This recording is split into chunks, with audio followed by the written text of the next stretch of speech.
तो hi friend, आप देख रहे हैं my YouTube channel RH math classes. तो दोस्तों, आज की इस नई क्लास में आपका स्वागत है। दोस्तों, मैं आशा करता हूं कि आप स्वस्थ होंगे, मस्त होंगे और अपने एग्जाम की तैयारी बहुत ही अच्छे तरीके से करते होंगे, क्योंकि दोस्तों आपके पास अब बहुत ही कम समय रह गया है। तो दोस्तों, आपके एग्जाम की तैयारी को जांच के लिए यानी हम सामाजिक विज्ञान से 40 most important VBI objective person लेके आए हैं। दोस्तों, अगर ये आप 40 में 40 में अगर 40 आप बनाते हैं तो आपका एग्जाम बहुत ही अच्छा, आपका एग्जाम की तैयारी बहुत ही अच्छा हो रहा है। लेकिन अगर आप दोस्तों 40 में यानी आप 40 में 35 बनाते हैं तो भी आपका एग्जाम की तैयारी ठीक ही चल रहा है। लेकिन अगर आप 35 से भी कम लाते हैं तो अभी भी आपको दोस्तों अच्छे से मेहनत करना होगा, क्योंकि आपका अभी जो टाइम बचा है उसी में आपको उसी हिसाब से मेहनत करना होगा, क्योंकि आप 35 से कम ला रहे हैं। तो चलिए दोस्तों, हम लोग 40 मोस्ट VBI ऑब्जेक्टिव पर्सन को देखते हैं यहाँ पे।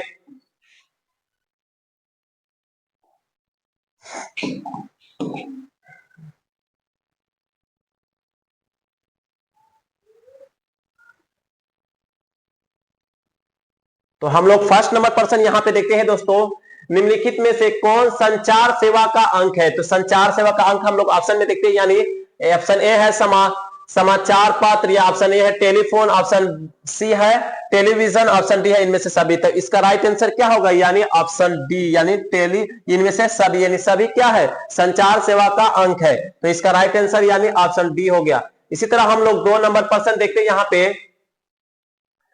2 नंबर पर्सन में है यहाँ पे, मानवीय पूंजी निर्माण का मुख्य घटक है स्वास्थ्य सेवा, ऑप्शन ए में है, ऑप्शन बी में है आवास, ऑप्शन सी में है शिक्षा एवं प्रशिक्षण, ऑप्शन डी में है यानी इनमें से सभी। तो इसका भी क्या राइट होगा, यानी ऑप्शन बी इसका राइट आंसर, यानी इनमें से सभी।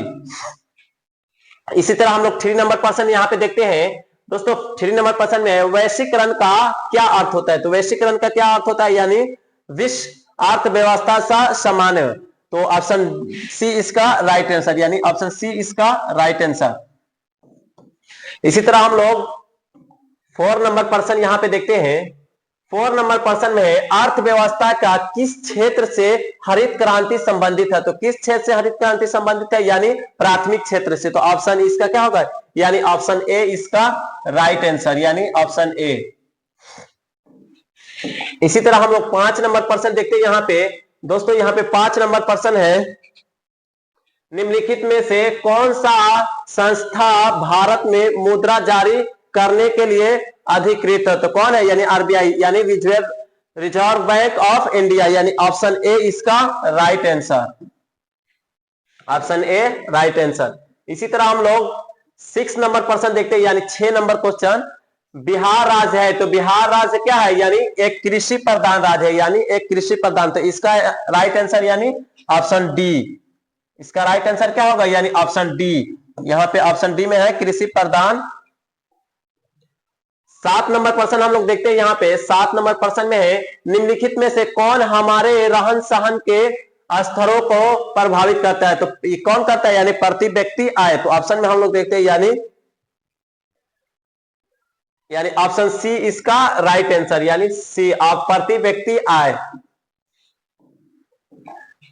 इसी तरह 8 नंबर पर्सन हम लोग देखते हैं यहाँ पे दोस्तों, बिहार में कितना प्रतिशत कृषि क्षेत्र है। तो बिहार में कितना प्रतिशत कृषि क्षेत्र है, यानी 60%। तो ऑप्शन में हम लोग देखते हैं, यानी ऑप्शन बी इसका राइट आंसर। इसी तरह हम लोग 9 नंबर पर्सन देखते हैं यहाँ पे।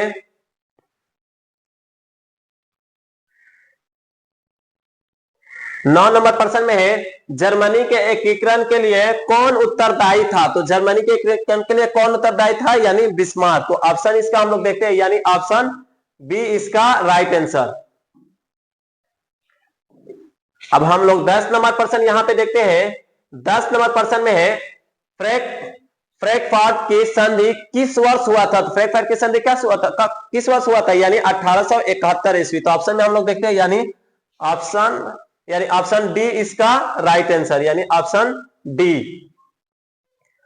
तो अब इसी तरह हम लोग देखते हैं यहां पे 11 नंबर पर्सन, पंचायती राज संस्थाओं को संवैधानिक दर्जा किस संविधान संशोधन से प्राप्त हुआ। तो किस, यानी 71वां, यानी ऑप्शन ऑप्शन में हम लोग देखते हैं यानी ऑप्शन बी राइट आंसर। दोस्तों हम लोग सब इसके बारे में, सब के बारे में हम लोग एक्सप्लेन से नहीं जान रहे, इसलिए क्योंकि आप अभी जांच कर रहे हैं, यानी आपका तैयारी ऑब्जेक्टिव में कितना परसेंट हुआ है। तो चलिए दोस्तों, अब क्योंकि हम लोग सिर्फ पर्सन को देखते हैं यहाँ पे, तो 12 नंबर पर्सन हम लोग देखते हैं यहाँ पे, भारत में लोकतंत्र की सफलता में क्या बाधा है। तो भारत में लोकतंत्र की सफलता में क्या बाधा है? अशिक्षा, गरीबी, बेरोजगारी, ऑप्शन डी इनमें से सभी। तो ये क्या है? भारत में इनमें से सभी, यानी ऑप्शन डी इसका राइट आंसर। इसी तरह हम लोग 13 नंबर पर्सन यहाँ पे देखते हैं। 13 नंबर पर्सन में है, बिहार में रज्जू मार्ग कहां है। तो बिहार में रज्जू मार्ग कहां है? यानी राजगीर में। तो ऑप्शन हम लोग देखते हैं यहाँ पे, यानी ऑप्शन बी इसका राइट आंसर। ऑप्शन बी इसका राइट आंसर, यानी राजगीर में।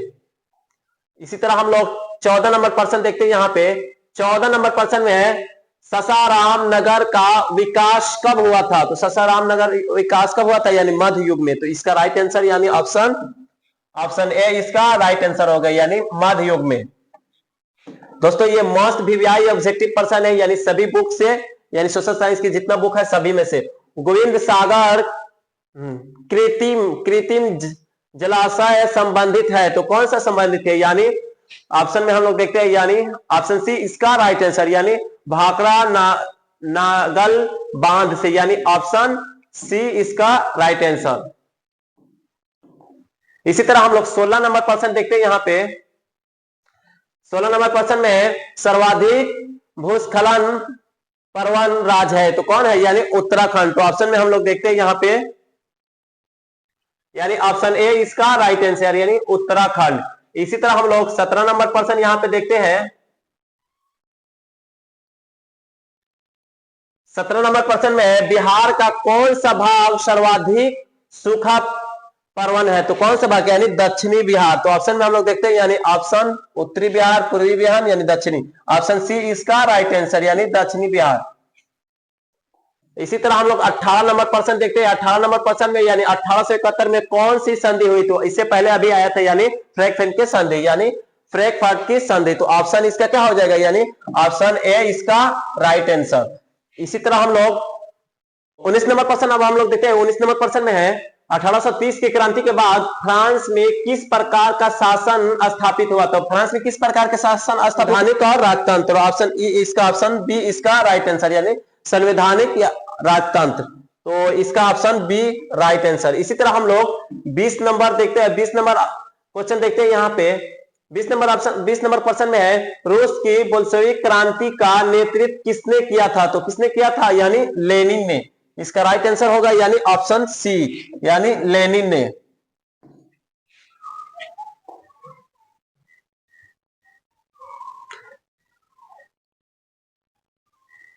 इक्कीस नंबर पर्सन हम लोग देखते हैं यहाँ पे। 21 नंबर पर्सन में है, सेल्फी लैंप का आविष्कार किसने किया था। तो सेल्फी लैंप का आविष्कार किसने किया था? हेम्फ्री डेवी ने। हेम्फ्री डेवी ने, यानी ऑप्शन ए इसका राइट आंसर, यानी हेम्फ्री डेवी ने।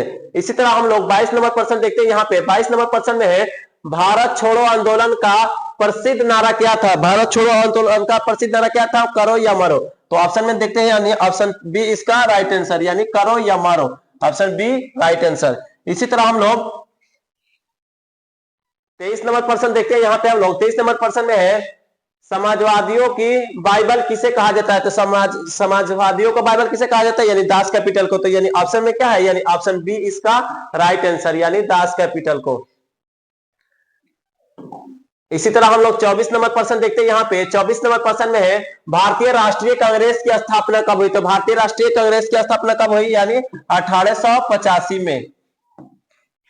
ऑप्शन में देखते हैं यहाँ हम लोग, यानी ऑप्शन बी इसका राइट आंसर, यानी 1885 है ऑप्शन बी में।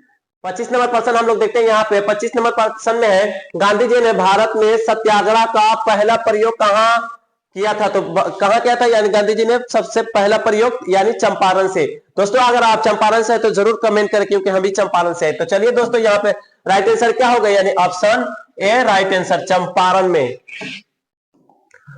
इसी तरह 26 नंबर पर्सन में, 26 नंबर पर्सन है, मुद्रण का आविष्कार कहां हुआ। तो मुद्रण का आविष्कार कहां हुआ था? यानी चीन में। तो इसका राइट आंसर क्या होगा? यानी ऑप्शन सी में है चीन। तो राइट आंसर ऑप्शन सी। इसी तरह हम लोग 27 नंबर प्रश्न देखते हैं। 27 नंबर प्रश्न में है तीन कटिया प्रणाली किन पर लागू था? तो तीन कटिया प्रणाली किन पर लागू था? तीन कटिया प्रणाली यानी किसानों पर। तो ऑप्शन में हम लोग देखते हैं यानी ऑप्शन ए इसका राइट आंसर यानी किसानों पर। इसी तरह हम लोग 28 नंबर प्रश्न देखते हैं। यहाँ पे 28 नंबर प्रश्न में जलियांवाला बाग हत्याकांड की जांच के लिए सरकार ने किस समिति का गठन किया था? तो किस समिति का गठन किया था? यानी हैंटर समिति के, यानी ऑप्शन ए में है, तो ऑप्शन ए इसका राइट आंसर। इसी तरह हम लोग 29 नंबर प्रश्न देखते हैं। यहाँ पे 29 नंबर प्रश्न में है डॉक्टर राजेंद्र प्रसाद का जन्म स्थान कहाँ है? तो डॉक्टर राजेंद्र प्रसाद के जन्म स्थान कहाँ का है? यानी बिहार। तो इसमें ऑप्शन में हम लोग देखते हैं यहाँ पे ऑप्शन बी इसका राइट आंसर यानी बिहार। इसी तरह 30 नंबर प्रश्न हम लोग देखते हैं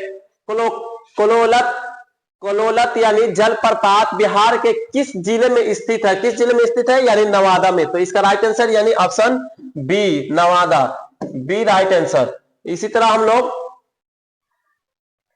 31 नंबर प्रश्न यहाँ पे देखते हैं हम लोग दोस्तों, किस देश की सीमा बिहार से जुड़ी है? किस देश की सीमा बिहार से जुड़ी है? यानी नेपाल से। तो ऑप्शन बी इसका, ऑप्शन ए इसका राइट आंसर यानी नेपाल, नेपाल से। तो ऑप्शन ए राइट आंसर।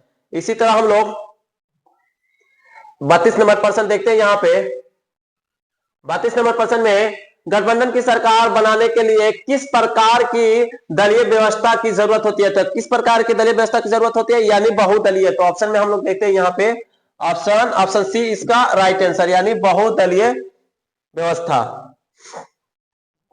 इसी तरह हम लोग 33 नंबर प्रश्न देखते हैं। यहाँ पे दोस्तों 33 नंबर प्रश्न में है भारतीय जनता पार्टी के प्रथम अध्यक्ष कौन थे? तो भारतीय जनता पार्टी के प्रथम अध्यक्ष यानी ऑप्शन में अटल बिहारी वाजपेयी। ऑप्शन में हम लोग देखते हैं यानी ऑप्शन डी इसका राइट आंसर अटल बिहारी वाजपेयी। तो हम लोग 34 नंबर प्रश्न देखते हैं। यहाँ पे दोस्तों 34 नंबर प्रश्न में है भारत में राष्ट्रीय आपातकालीन की घोषणा कब हुई? तो भारत में राष्ट्रीय आपातकालीन की घोषणा कब हुए थे? यानी 1975 में। तो 1975 में जब इंदिरा गांधी जी की सरकार थी। तो ऑप्शन में हम लोग देखते हैं यहाँ पे, तो इसका राइट आंसर क्या होगा? यानी ऑप्शन बी इसका राइट आंसर। इसी तरह हम लोग 35 नंबर प्रश्न देखते हैं। यहाँ पे 35 नंबर प्रश्न में है एशिया और यूरोप के बीच में कौन प्राचीन स्थल व्यापारिक मार्ग था? तो कौन? यानी रेशम मार्ग। तो ऑप्शन में हम लोग देखते हैं यहाँ पे ऑप्शन बी इसका राइट आंसर यानी रेशम मार्ग। 36 नंबर प्रश्न हम लोग देखते हैं यहाँ पे दोस्तों, चौरा चौरी कांड के बाद गांधी जी ने निम्नलिखित में से किस आंदोलन को बंद कर दिया? तो कौन सा आंदोलन को बंद कर दिए थे यानी गांधी जी? तो असहयोग आंदोलन। ऑप्शन में हम लोग देखते हैं यहाँ पे ऑप्शन सी इसका राइट आंसर यानी असहयोग आंदोलन। इसी तरह हम लोग 37 नंबर प्रश्न देखते हैं। यहाँ पे 37 नंबर प्रश्न में है अंतरराष्ट्रीय मजदूर दिवस कब मनाई जाती है? तो अंतरराष्ट्रीय मजदूर दिवस कब मनाई जाती है? यानी 1 मई को। तो ऑप्शन में हम लोग देखते हैं यहाँ पे यानी 1 मई, ऑप्शन बी इसका राइट आंसर। इसी तरह हम लोग यहाँ पे 38 नंबर प्रश्न देखते हैं, वर्तमान में भारत में कितने केंद्र शासित प्रदेश? तो कितने केंद्र शासित प्रदेश है? यानी 8। तो ऑप्शन में हम लोग देखते हैं यानी ऑप्शन सी इसका राइट आंसर।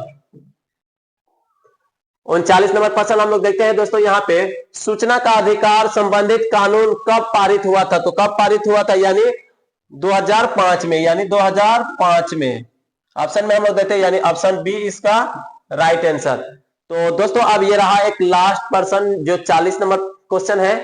40 नंबर क्वेश्चन है यानी किसने कहा था कि लोकतंत्र जनता का जनता के द्वारा तथा जनता के लिए शासन है? किसने कहा था? यानी तो इसका आंसर होगा यानी अब्राहम लिंकन, यानी अब्राहम लिंकन ने किया। तो ऑप्शन बी इसका राइट आंसर। ये रहा 40 मोस्ट वीवीआई इंपोर्टेंट पर्सन। तो दोस्तों 40 में आपका कितना सही हुआ कमेंट में जरूर बताएं। आपका तैयारी कितना % सही हुआ है तो आप जरूर कमेंट में बताएं। तो दोस्तों अभी तक आपने हमारे YouTube channel RH math classes को सब्सक्राइब नहीं किया तो सब्सक्राइब करें और इस वीडियो को अपने दोस्तों तक भी शेयर करें ताकि आपका दोस्त भी जांच कर ले से आपका दोस्त का कितना % तैयारी हुआ है अभी तक। तो दोस्तों अगर आप ये सब का PDF यानी नोट्स लेना चाहते हैं तो वीडियो के डिस्क्रिप्शन में टेलीग्राम और व्हाट्सएप चैनल लिंक दिया गया है, तो जरूर टेलीग्राम चैनल और व्हाट्सएप चैनल ग्रुप का लिंक दिया गया उससे ज्वाइन करें। तो आज का क्लास यहीं पे खत्म करते हैं, तब तक जय हिंद।